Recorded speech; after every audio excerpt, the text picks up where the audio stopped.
to our presenter.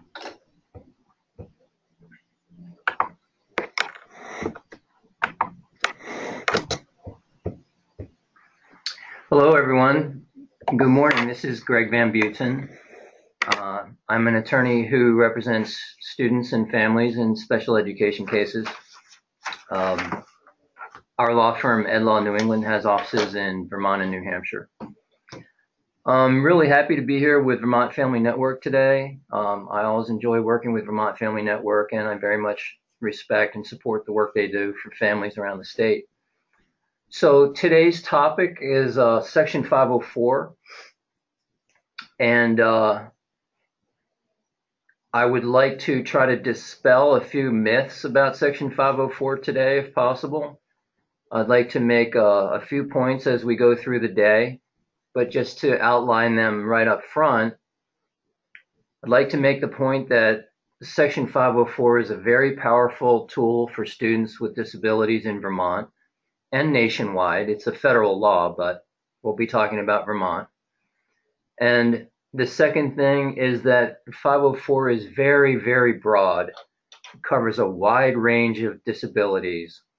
And the list of disabilities covered under Section 504 is very, very broad, much broader than it is under the IDEA.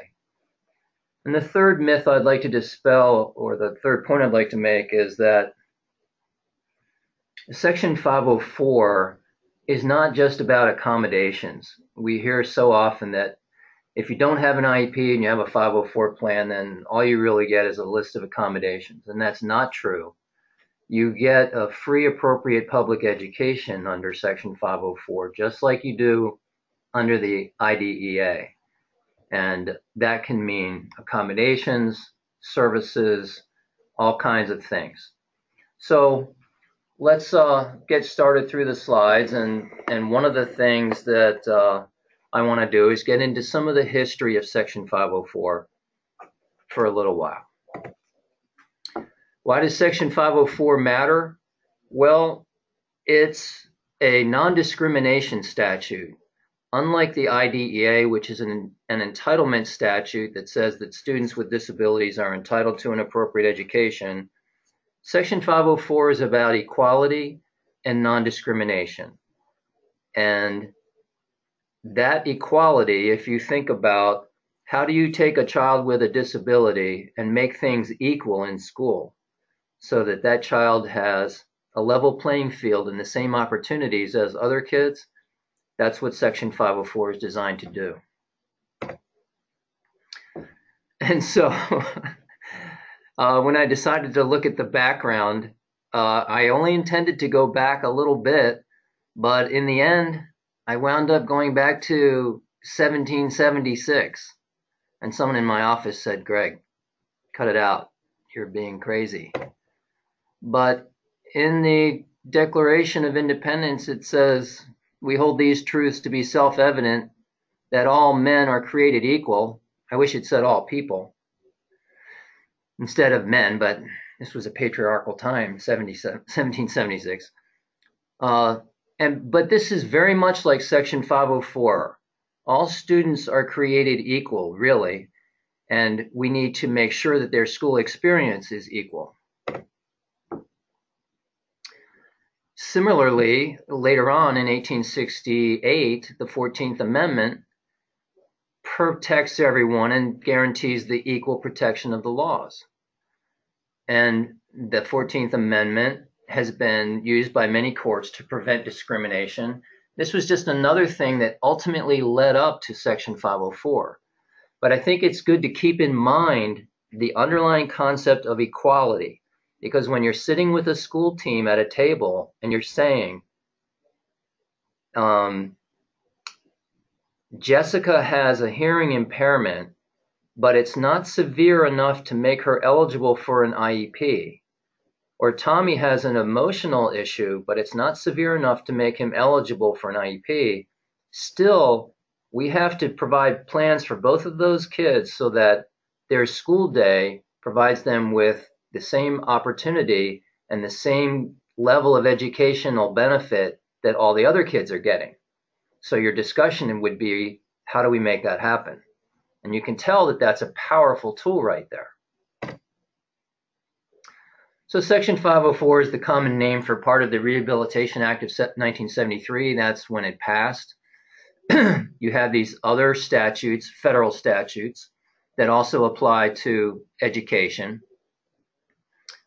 including the Individuals with Disabilities Education Act, which is the one that leads to the IEP for a student with a disability. The Civil Rights Act of 1964 was another predecessor to Section 504, and it was about access largely to services and locations, access to restaurants and hotels and public places, and the law prohibited discrimination based on race, color, religion, sex, national origin. It did not refer to disabilities, though. So it took a lot of steps in a positive direction, but it did not address disabilities.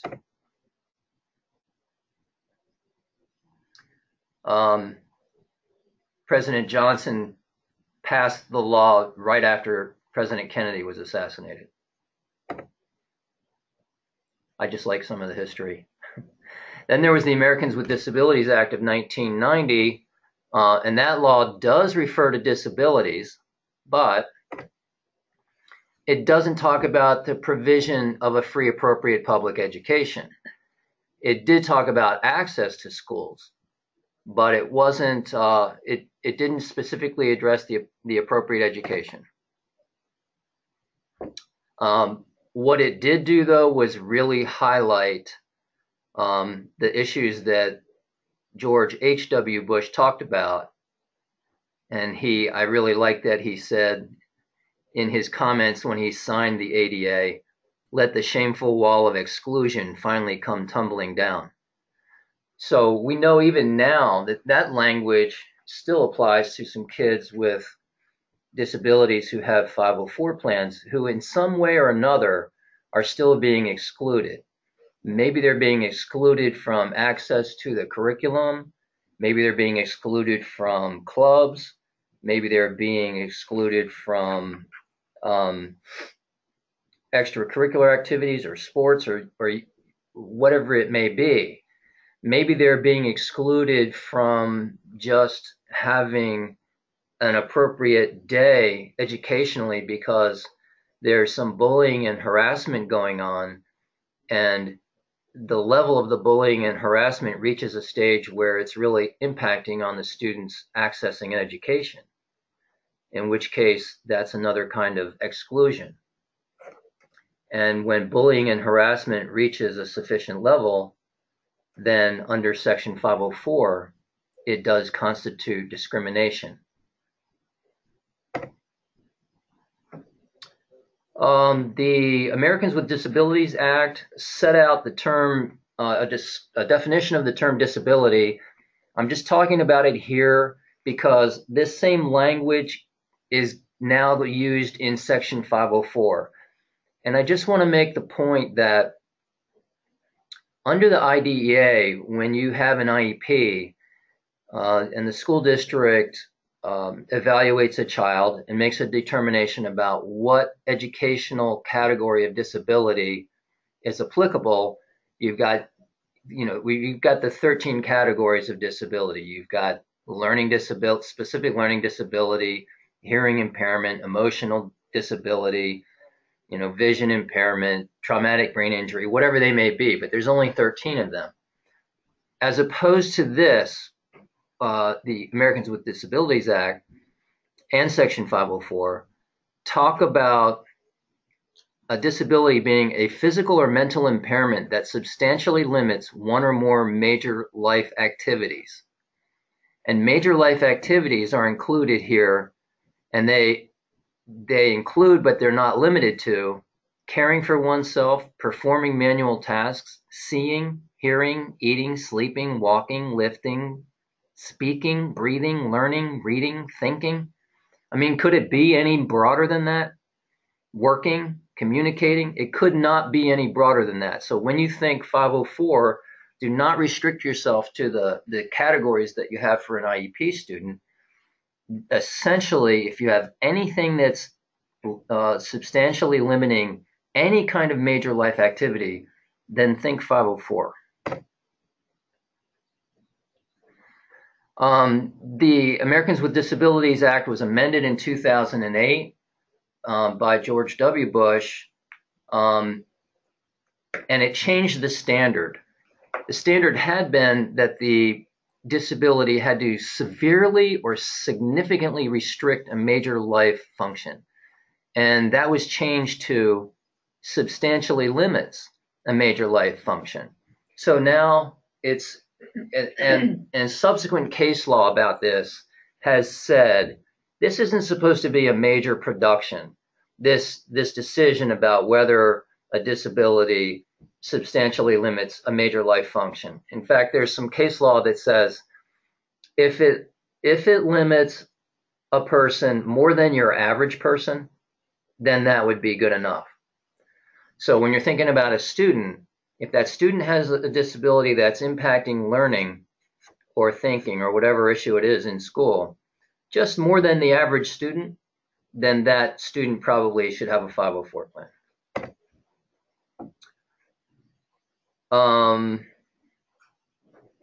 Just further to show you further how broad this is, major bodily functions are another category that's covered under major life activities. So that includes, but is not limited to, the immune system, cell growth, digestive issues, bowel, bladder issues, respiratory, circulatory, and so on. There's a ton of medical issues, but remember, 504 is about much more than just medical issues. And sometimes you hear people say, oh, well, you have to have a medical issue to be eligible for 504, and that's not true. It does cover those things, but as you can see, it's just a piece of it.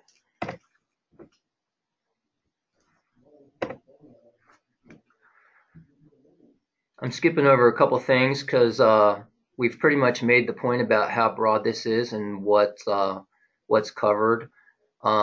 Also, here on this slide, you make the determination about whether an impairment substantially limits a major life activity. You don't take into account ameliorative effects of mitigating measures. In other words, if someone has a disability and they have medication or equipment or devices or other things that help them, that doesn't mean that they're no longer eligible.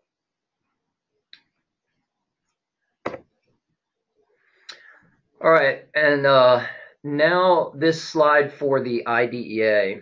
We'll just do a little bit of comparing and contrasting between Section 4 and the IDEA so that we can see how useful Section 504 is. And also, it's an exercise that's worth doing because in Vermont, we have the 3 gates for eligibility to get to an IEP. Those gates are cumbersome. Those gates are potentially in conflict with federal law. They are extremely complex. Vermont is one of the only states that has such a complex set of gates to eligibility. And so because of that, there are quite a few students who are found to be not eligible under the IDEA, but yet those students have a disability. And so those students are most likely going to be eligible for a 504 plan. So the IDEA covers students from birth to age 22. It requires schools to locate the students who have disabilities, evaluate them, and then make a finding of eligibility based on the 3 gates. These are the eligibility categories that I mentioned earlier under the IDEA. If you fit into one of these categories and you make it through the 3 Vermont gates, then you'll get an IEP.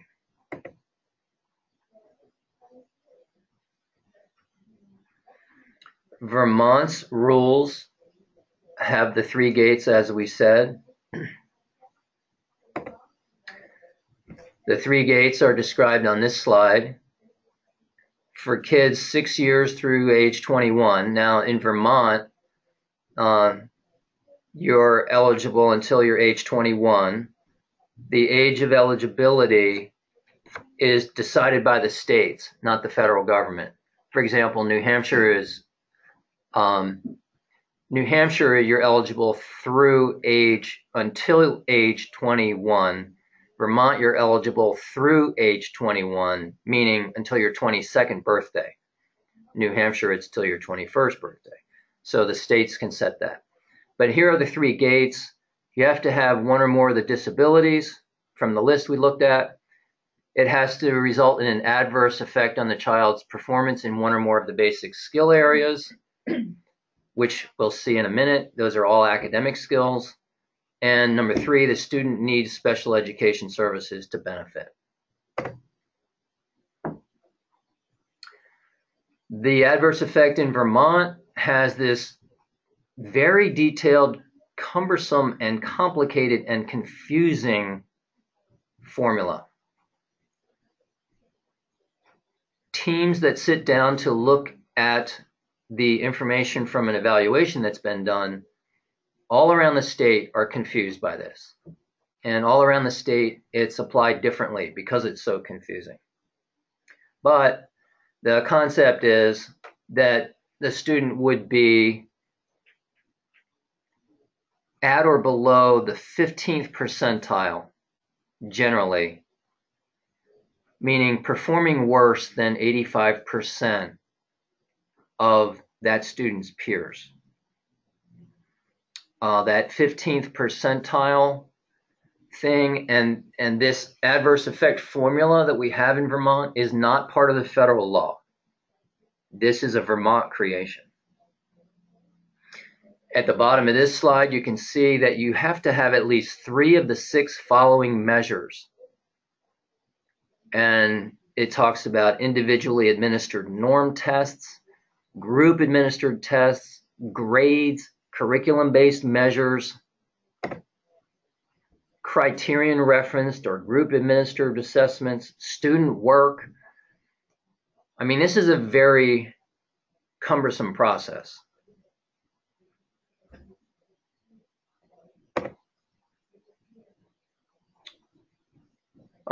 This is some more language in this adverse effect, just continuing to show how complex that process is. And in Vermont, in order to be eligible for an IEP, under any of the categories, you have to show an adverse effect in one of these basic skill areas. This is a big problem in Vermont because you can see that these basic skill areas are all academic. So they're about communication, written expression, reading, math. Most of this is reading, writing, arithmetic, to use the old phrase. So if you are doing okay in your studies, but you have a serious emotional disability, or you're a child with autism and maybe you're doing okay in the academic areas, but you do not have social skills and you do not know how to navigate the social world, this Vermont formula does not take those children into effect, would not make them eligible. This formula, where Vermont restricts the eligibility to these basic skill areas, this is a Vermont creation. Ernie Wheeler is going to be doing a Vermont Family Network webinar next Wednesday, which is November 27. That will be very interesting because, 29. Sorry, correction. Ernie Wheeler is Wednesday, November 29th. That will be interesting because he's going to speak to Vermont's eligibility rules. And there is an attempt around the state to have functional performance considered when you make an eligibility determination. Functional meaning, hey, let's look at how the student is functioning in school, not just how the student is doing with academic skills, but how he or she is functioning emotionally, socially, and what have you, and how those issues might be incorporated into the decision making about eligibility for an IEP. So for students who are found eligible under the IDEA, there's an IEP plan developed. The elements of the IEP are spelled out in federal law. There's a process that's spelled out for evaluations, eligibility, placement, dispute resolution, all of those things. The state of Vermont contributes significant funding to special education costs under the IDEA. I don't think most people know how much funding is contributed, but essentially, in very broad terms, the state, if there's a program or services required for a student, let's say it costs $50,000, the state and the school district will roughly split that first $50,000. So the school will pay $25,000 and the state would pay $25,000. If there were a program that costs more than $50,000, the state would cover approximately 90% of that cost. So one of the big benefits of the IDEA over Section 504 is the funding that comes from the state.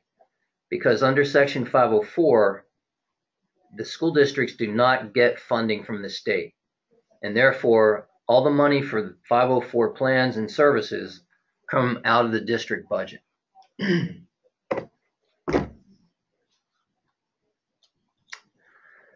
We've got language here from the Rehabilitation Act of 1973, and that's where Section 504 comes from. You can refer back to this if you'd like to read more about the statute. We've talked about the physical and mental impairments under Section 504 and how broad that is.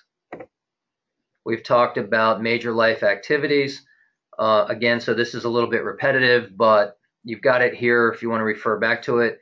The list of things that we talked about earlier is not an exclusive list. They're just examples. Mitigating measures we talked about. Substantially limiting we talked about. And there's, if you want to look at all the 504 regulations, that's a site to the link.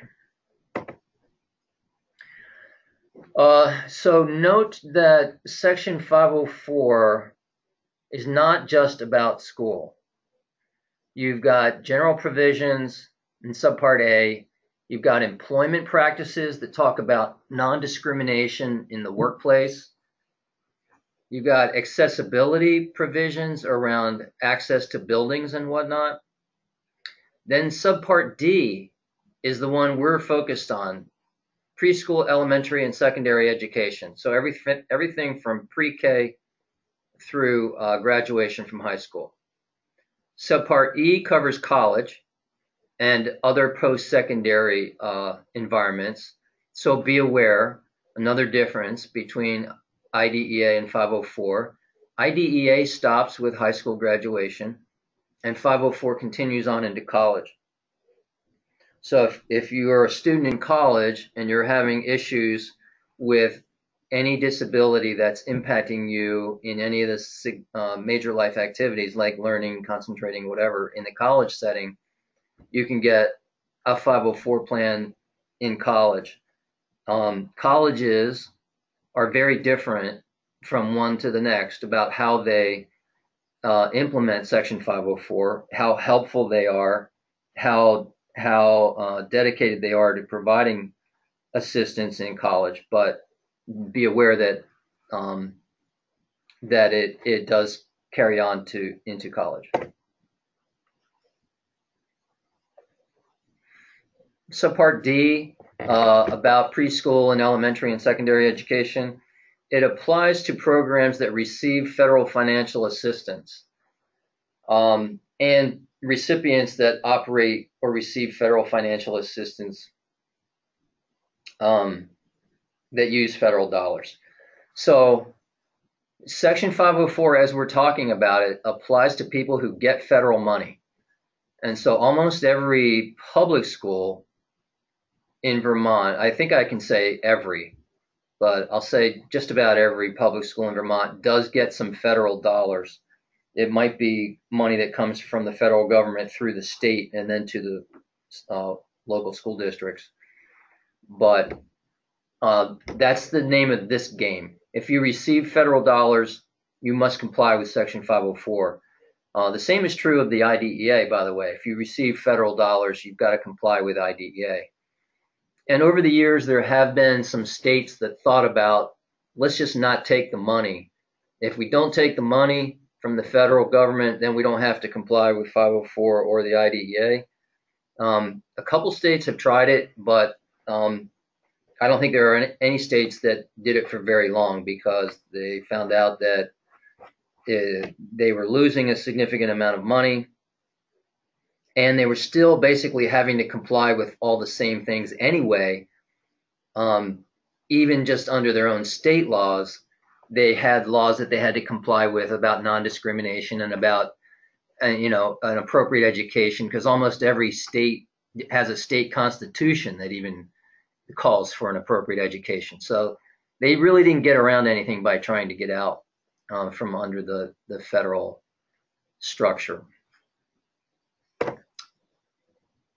So similar to the IDEA, under Section 504, school districts, here it's called a recipient. That just means someone receiving federal money. Think of that as a school district. Have to identify every student with a disability who's residing in the jurisdiction. Notify the parents of the school district's obligations under the law. And then on this slide, this is about a free, appropriate public education. So one of the biggest points to take away from today is this does not say accommodations. It's not just limited to accommodations. And we often hear from people looking at 504 plans, well, all you can get is accommodations, right? Like maybe sitting in the front row of the classroom, or maybe, having a little extra time during testing. No, it's not. This says, shall provide a free, appropriate public education to each qualified handicapped person who's in the recipient's jurisdiction. Then, equally important is the definition of free, appropriate public education. Now, this is under 504 now.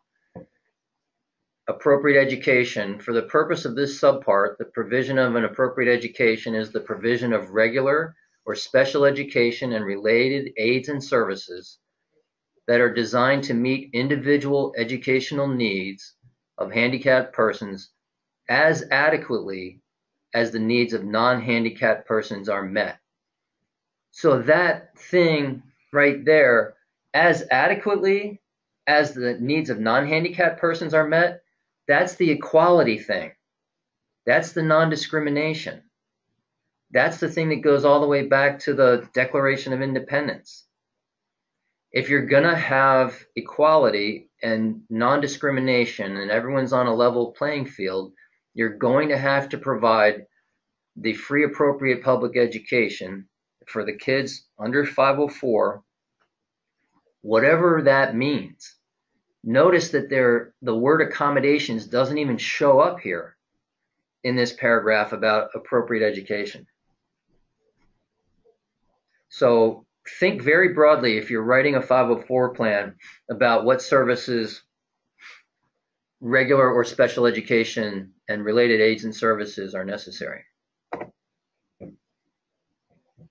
One way of complying with Section 504 is to write an IEP under the IDEA, but it doesn't make too much sense, because if you have an IEP, then your needs are going to be covered.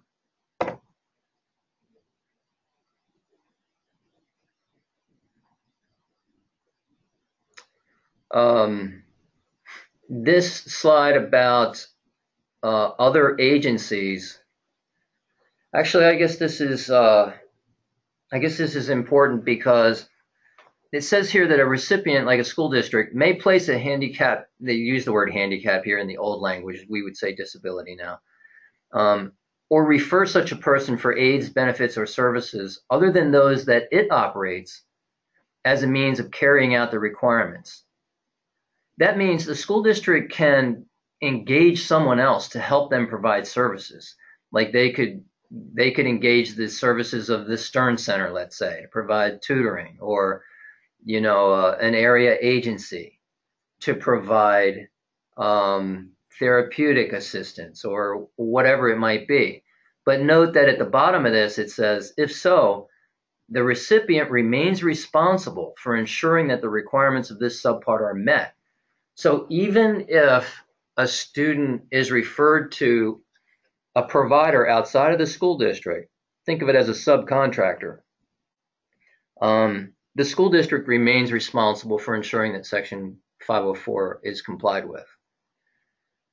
This particular thing might come up if you have a student in the Act 264 process who's looking at working with other agencies and whatnot, which might be appropriate for certain students.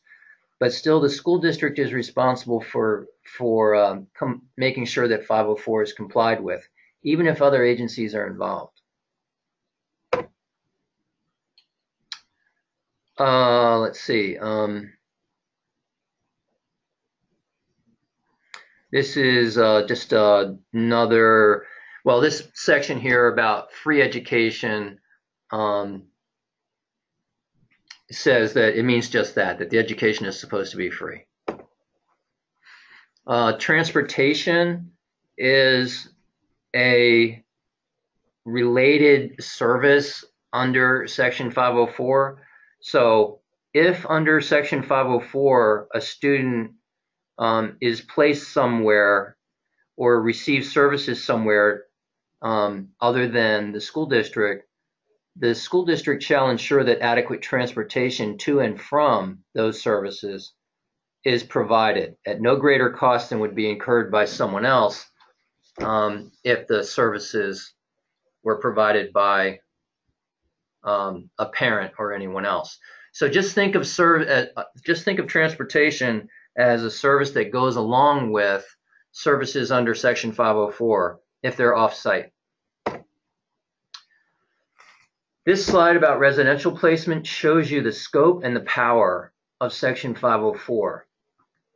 Under Section 504, you can get a residential placement if it's required for a student. This is even a student who's not on an IEP. If it's necessary to provide a free appropriate public education, then a residential placement must be provided, including non-medical care and room and board, and provided at no cost to the person or parents or guardian. So you know that this law is about much more than accommodations. And you know that it has scope all the way out to something like a residential placement, which is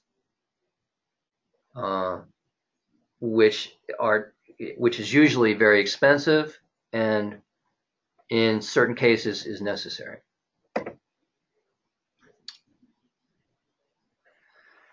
Like the IDEA, Section 504 has a provision about placement by parents. So there are cases where if parents and school staff are unable to reach agreement about what services a student requires, then parents might go and secure services on their own and then seek to be reimbursed for those services. And generally speaking, under the IDEA, for a student on an IEP, parents would need to be able to demonstrate that the school did not provide appropriate services and that the services that the parents obtained were appropriate under Section 504, in the lower part of this slide, it says disagreements between a parent or a guardian and a school district regarding whether the school district has made a free appropriate public education available are subject to the due process procedures of 104.36. So parents can, under Section 504, secure their own services if they're financially able to do so, which a lot of parents are not, of course. Disagreements about it can be addressed in the due process procedures.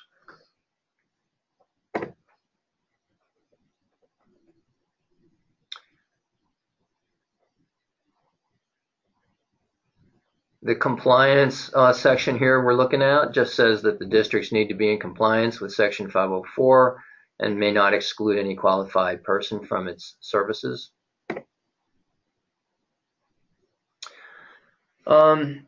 This slide about educational setting, Section 104.34, this is very important. The academic setting in which a child is placed is something that the 504 teams always or often talk about. If you say, okay, this child has a disability, it's substantially limiting a major life function like learning, and we're going to write up a 504 plan to address this stuff.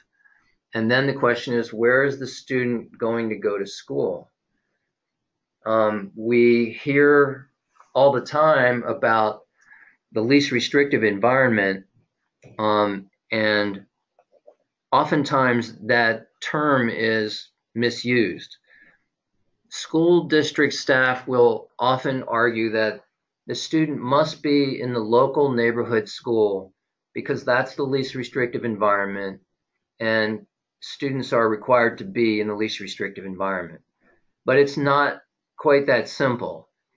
Under this rule, the academic setting says that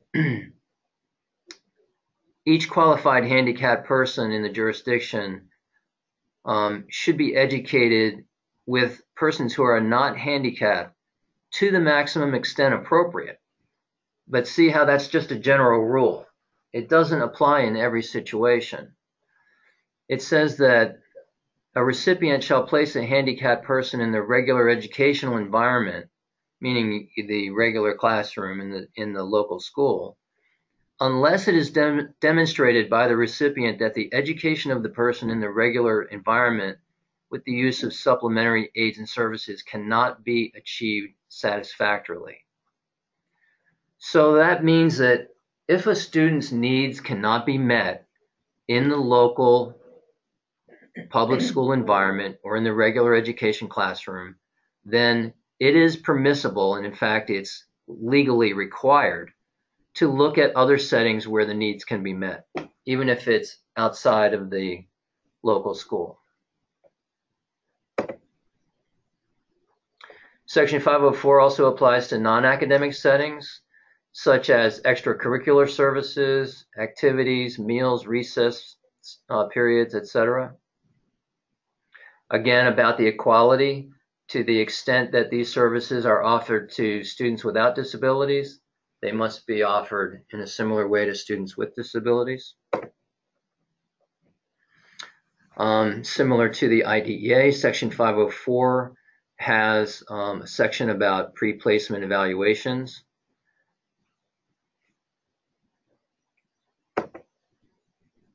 Descriptions of the evaluation procedures.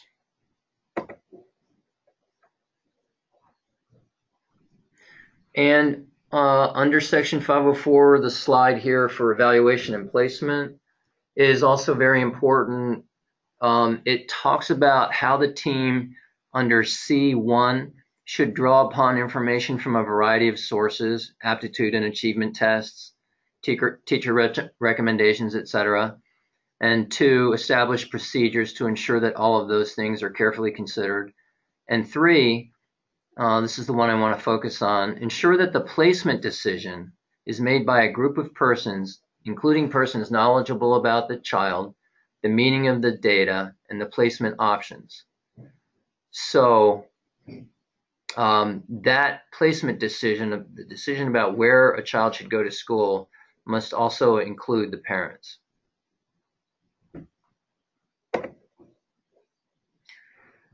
When you think about Section 504, there are tons of sources for information that the team can consider. They can come from school district evaluations or evaluations done by the parents or doctors' reports, hospital reports. When you're thinking about writing a 504 plan, gather information from all these sources because, as we said earlier, the definition of the disability is so broad and the impacts on different areas of life are so broad that you might find things in hospital records, et cetera, that are outside of the school district records that may in fact be helpful when you're writing up a 504 plan. This slide about procedural safeguards talks about the fact that under Section 504, you've got to have a due process method that's similar to the due process hearings under the IDEA. Vermont has a process where the due process procedures are essentially the same for IDEA and Section 504. So if a parent has a disagreement with the school about what should be in the 504 plan or where the student should go to school or even whether the student should have a 504 plan, the parent can file a request for a hearing with the Agency of Education, or the parent can file a request with the Agency of Education for just mediation without asking for a hearing. Or the parent can file a request for a due process hearing and then agree to go to mediation so that you have both of those things going on. But be aware that you have all those same rights for dispute resolution. Section 504 applies to non-academic services too. We talked about that a little bit already, but this breaks it down into more detail if you'd like the reference to it. So it says, for example, that non-academic might include health services, recreational activities, special interest groups or clubs, etc., counseling services, and so on.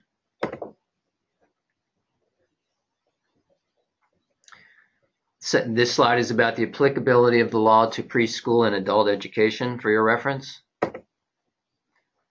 Private education is also covered if there is a recipient. So if you have a private education provider who receives federal dollars, then the same law applies as it does to the public schools. And this we touched on earlier a little bit, the fact that Section 504 applies to post-secondary, and that would include post-secondary vocational education activities or traditional colleges or other post-secondary programs that receive federal financial assistance. There are a bunch of rules here about admissions and recruitment to prevent discrimination. You can refer to this for if you need to. More about the post-secondary treatment of students. I'm not going to go over all this stuff. I just want you to know that it's in here so you can access it on the VFN website. I'm going to skip over these academic adjustments in the post-secondary world, and same about housing. But you can see how broad the Section 504 is after graduation from high school. The bullying and harassment, we're all hearing more and more about harassment and bullying in school. If the harassment and the bullying is based on a disability, sometimes harassment and bullying is based on lots of other things, maybe race or national origin or gender or whatever. But if it's based on a disability, then it's disability discrimination, which is prohibited by Section 504. And this slide says in the second paragraph that if it creates a hostile environment by interfering with a student's participation in or receipt of benefits, services, or opportunities like education, if it really interferes with a student's education, then it violates Section 504. And that can be addressed then, if that's happening, through a due process request with the Vermont Agency of Education. It can also be addressed by filing a complaint with the Office of Civil Rights in Boston. The Office of Civil Rights in Boston will investigate cases of disability harassment that creates a hostile environment. The benefit to the Office of Civil Rights approach is it doesn't cost anything. They do the investigation. The family probably would not need a lawyer, depending, but they may not need a lawyer. And you will probably be able to, most school districts, if there's an investigation by the Office of Civil Rights, they do try to get to the bottom of what's going on, because at that point it's pretty serious. There's some examples of bullying and harassment based on a disability that you can see here on this slide that you can refer back to.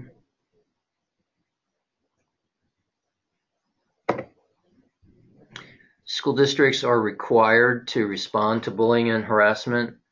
It's important that the school district be aware of it. So if you are aware of a student who's being subjected to bullying or harassment, it's a good idea to put in writing to the school what's happening, put the school district on notice, because at that point they are required to appropriately handle it and take steps so that it does not continue. And if the school district does not appropriately handle it and it continues, that creates an environment that's no longer tenable for that student. And that can create liability on the part of the school district. And also it might mean that under Section 504, different strategies should be put into place for that student, and possibly that student should receive just an entirely different kind of education. So the law becomes very powerful in that setting. This slide just confirms what I just said, that the Office of Civil Rights in Boston will investigate these things. It basically spells out the factors that the Office of Civil Rights will look at. It's pretty straightforward. You can find the phone number for the Office of Civil Rights online easily. The Vermont Agency of Education on this slide put together in 2015 a manual for parents, families, and schools about Section 504. And this is just included because it gives you the agency's kind of perspective on Section 504. There's the contact information for the Vermont Agency of Education.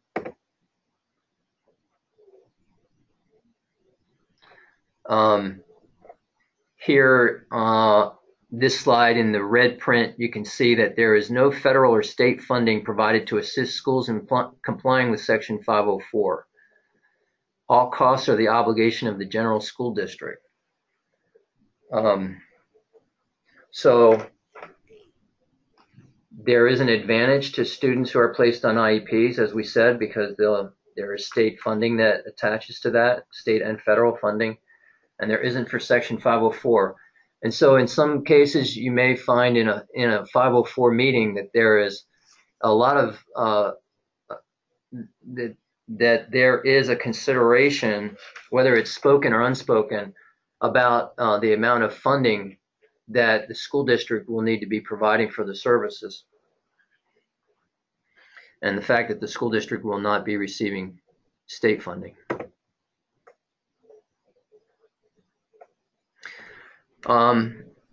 I like that the Agency of Education here recognizes the equality nature of Section 504. In the red print, as a civil rights statute, which Section 504 is, Section 504 focuses on ensuring a level of access to educational services, both academic and extracurricular, that's equal to the level of access provided to non-disabled students.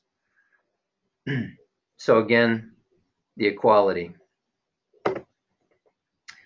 These are comparisons of 504 and the IDEA. We've touched on most of these. It's here for your reference.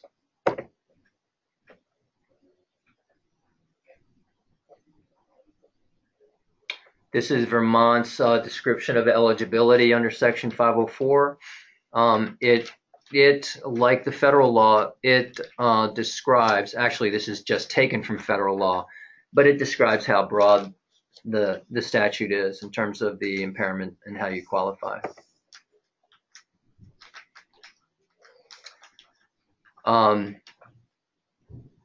Major life activities, again, very broad. We've been over that. Evaluations. Parental consent for evaluations. The reevaluations must be done periodically, but unlike the IDEA, they don't contain specific timeframes. The Agency of Education talks about placement.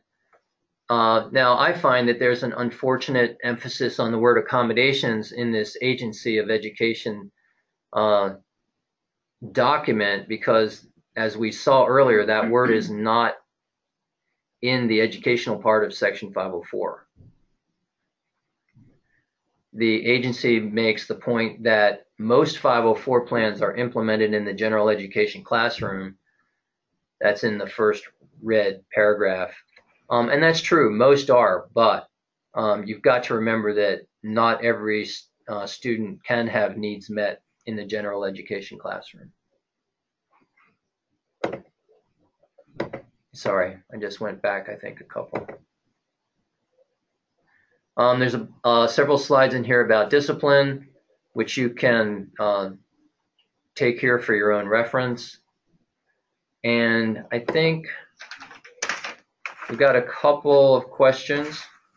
So I'll read the question and then see if I can answer them. My daughter is on an IEP and will graduate soon. Her case manager says we should replace the IEP with a 504 plan because there are no IEPs in college. What should I do?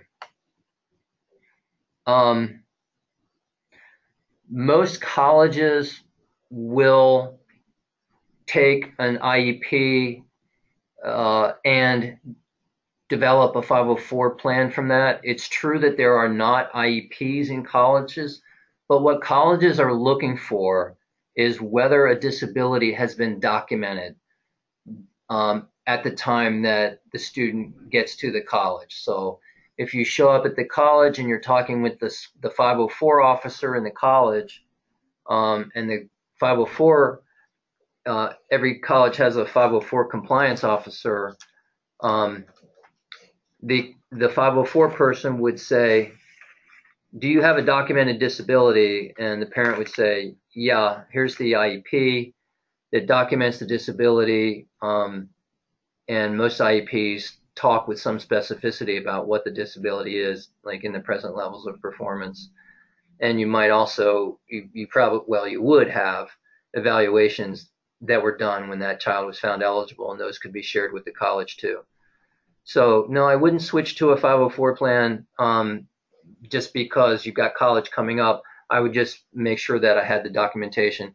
And also, if you know what colleges you're thinking about, you can contact them in advance and talk to the 504 office, which is a good idea anyway, because you'll get a feeling for how you might work with that 504 office, and you can ask them what documentation is it that you would like to have.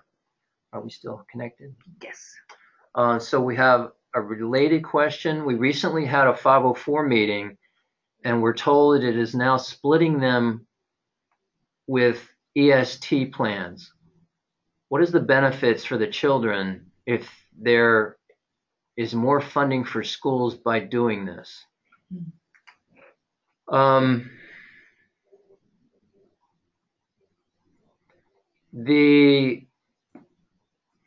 There are a variety of things other than IEPs and 504 plans that school districts sometimes do. I think the EST plans is one example of that.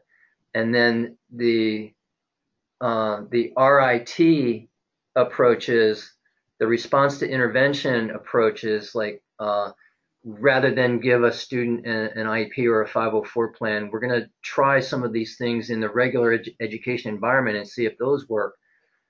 I get a little nervous about these things, like the EST plans. I don't think that they can replace Section 504. I'm not sure how a school district would use the EST plan instead of a 504 plan when you say we were told it's now splitting them with EST plans. I'm not sure how that decision is made. Who goes on a 504 and who goes on an EST, and how do you figure that out? In terms of what's the benefit for the children if there's more funding for schools, if the school said, well, if your child goes on an EST plan, then we're going to have more funding. I don't know how that works. I guess it would be on a school district by school district determination. This next question, maybe it's also from the same person, says parts of the 504 are going to be on an EST. I guess, while the part of me is kind of nervous about, changing anything in the federal law, maybe I would want to say, okay, well, explain to me how that works. How is the EST going to address parts of the 504? And what is the financial benefit to the EST?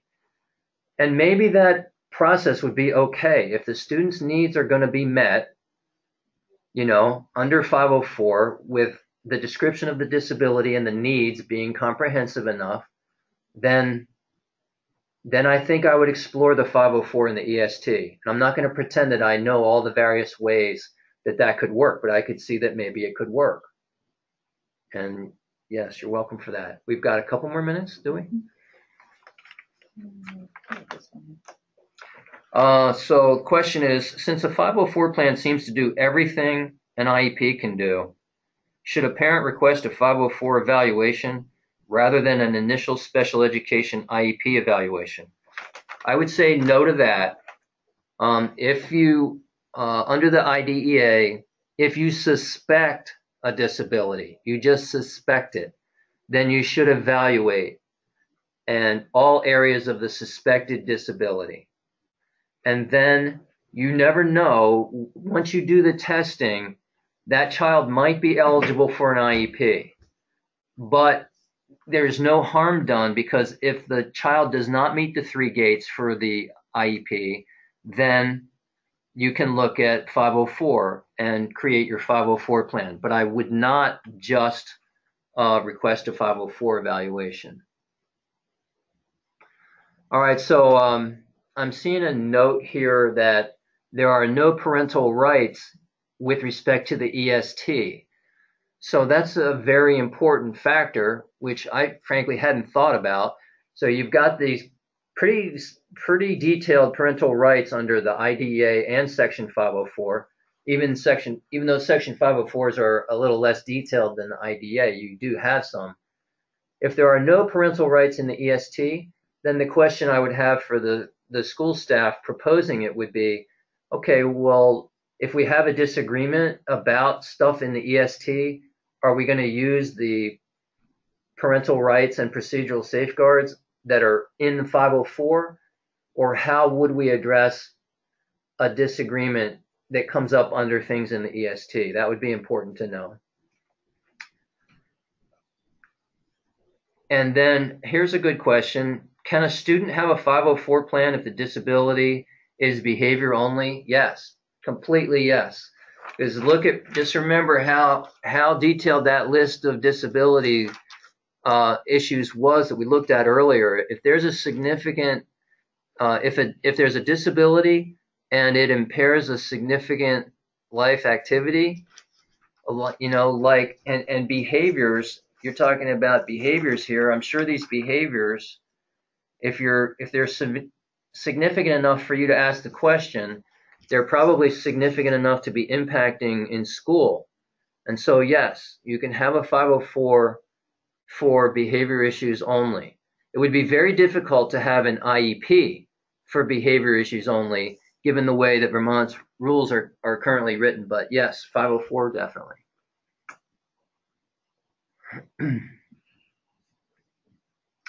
There's a question, should a parent ask for health accommodations in a 504 plan as opposed to a health plan? I've seen it done both ways. My preference would be to have it in a 504 plan, because then you have the structure of Section 504 and you've got the parental rights and the process under 504.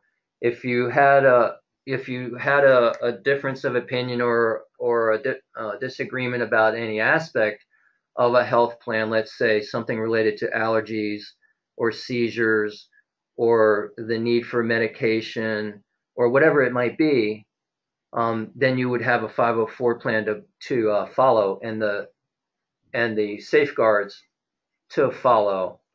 Whereas in a health plan, you might not have that.